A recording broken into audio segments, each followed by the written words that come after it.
Jeremy. Throughout the history of the League of Legends metagame, there's been loads of items that have totally dominated the meta and created some crazy game states. We'll be measuring these items based on how strong they were at the time, as well as how they shaped the meta as a whole. And we won't be considering potions or wards as valid items, as well as we will only look at items that existed from Season 1 onwards. Anyways, let's get started. At number 10 we have Runic Bulwark. Back in Season 3, this item built out of Aegis and is one of the only items to ever give health, armor, and magic resistance at the same time, while also giving an insane aura to your team overall. The amount of raw tank stats you would get for your whole team was so insane that it wasn't uncommon for an entire game to be won based off of which team finished their bulwark first. Since if one team had a bulwark and the other did not, team fights were swung completely due to the armor and magic resistance that your team could get, so there would be quite often about 3 or 4 bulwarks between the two teams every single game, and was extremely important for team fighting, and it has since been removed from the game. At number 9 we have Feral Flare. In the Season 4 jungle, Riot introduced this item as a way to give farm-heavy junglers an impact in the game, but with the super cheap cost of this item and crazy high scaling, this item quickly dominated the jungle meta by causing junglers to have tons of damage and lifesteal, all of which scaled up infinitely into the late game at the cost of only 1800 gold. Not to mention the fact that the active gave you a ward every 3 minutes, making the item have crazy utility overall. You could often stack it up in just 10 minutes or so as well, so you wouldn't even have to sacrifice too much of the early game for insane stats later on at a super cheap cost. Every jungler was building this item, and those that couldn't would just not succeed in the jungle at the time, and so it was removed from the game. At number 8 on the list, it's Sightstone.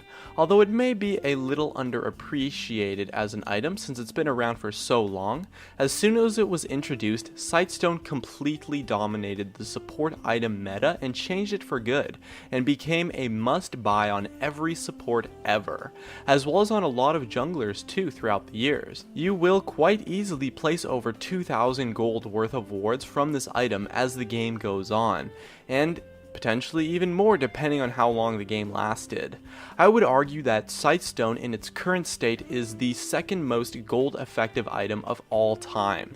The raw value that comes out of this 800 gold buy is so unbelievable, and if you ever played support back in Season 2, you'll remember having to buy often 30 to 50 or more wards a game for 75 gold each, and Sightstone alone caused supports to be able to actually buy items, and change their meta entirely because of it.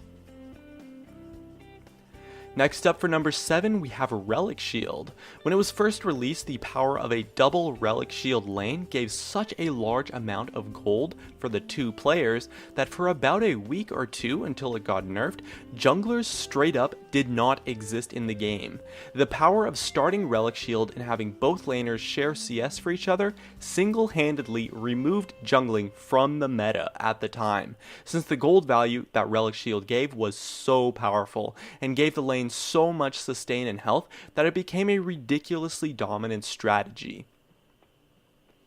At number 6 we have Elixir of Fortitude. Back when this item was super strong, it was common to see all 10 players on the map, or more realistically about 8 or so, take this as a starting item. It only costed 250 gold and would give you more stats than any starting item ever has in the game, and could easily be used to go for a kill or for a surprise health boost that could definitely save your life.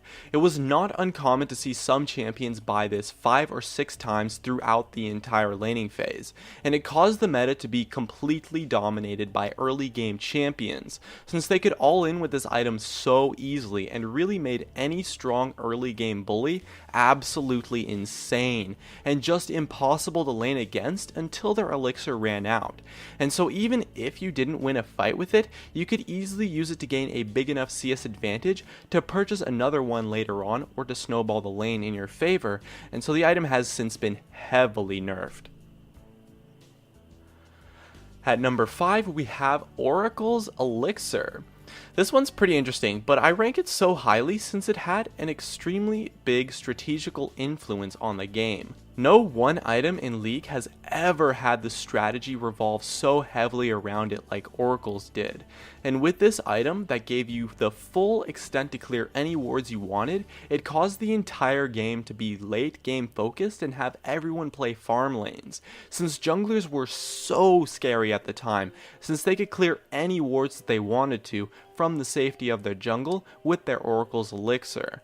Although it might not have gave some crazy stats like other items, you would quite often pay for itself in the wards you cleared, since at the time Sightstone and Trinkets didn't exist, so everyone had to pay the full 75 gold to buy a ward, and so you only had to clear 5 wards to cover the gold cost, and even then it was already totally worth it, and you could control the map so effectively that you would eliminate all early pressure from the enemy team, since everyone became so scared of the jungler with an early oracles. The item has since been removed, and for good reason. Next up at number 4, we have the upgraded trinkets. For the purposes of this, I've grouped all of the upgraded trinkets into one item, but I said earlier that Sightstone was the second most gold effective item of all time, and well, upgraded trinkets are arguably the first. For only 250 gold, you can actually get almost as much value as a Sightstone from these items, and every single player in the game should ideally be upgrading their trinkets the instant they hit level 9.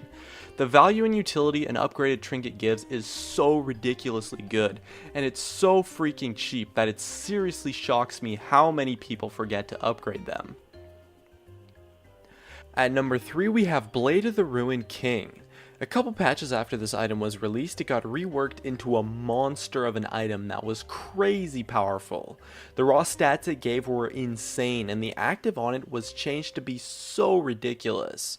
It caused the meta to be shaped entirely around champions that could use this item, since bruisers and duelists were so crazy strong with the active and passives, as well as the stats. Heck, I remember champions like Singed would build this item, since the active was just so freaking good, and it gave you so much damage through the stats and passive.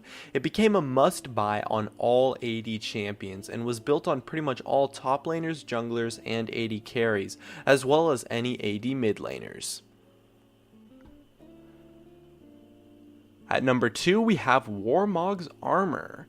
In the preseason to season 3, Warmog's armor completely dominated the meta, and the phrase League of Warmogs was coined, and you would literally buy this item on everyone, even on supports, even on mid laners, and oftentimes you would just keep stacking it.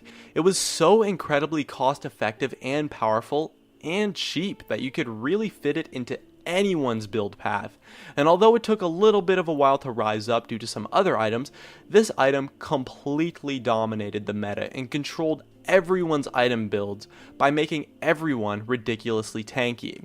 This caused the entire meta to be shaped around tanks, one of the first tank metas actually, and caused every champion in the entire game to be playable as a tank, and really created a crazy game state. And at number 1, we have Black Cleaver. No item has ever caused such a massive power shift in the meta, and the League of Black Cleavers completely shaped the meta entirely and caused champions such as Talon and Riven, as well as some other AD bruisers, to have their win rate single-handedly rise up by as much as 10% at some point. You would end up building this item on literally everyone, even on support sometimes, and quite often 3 or 4 champions on your team would stack this item, causing there to be almost 20 to 25 or more Black Cleavers to be purchased by the end of the game between the two teams. The stats and power it gave were so insane for how cheap the item was, and everything stacked up, and you could stack the armor shred so fast in combo with your damage that you would just melt targets, all while still being somewhat tanky due to the health it gave. The entire meta revolved around this item completely until it got nerfed a ton and has since been reworked. Hey guys, it's me, Jeremy. Thanks for watching my video. If you enjoyed it, definitely make sure to hit that like button so I can tell,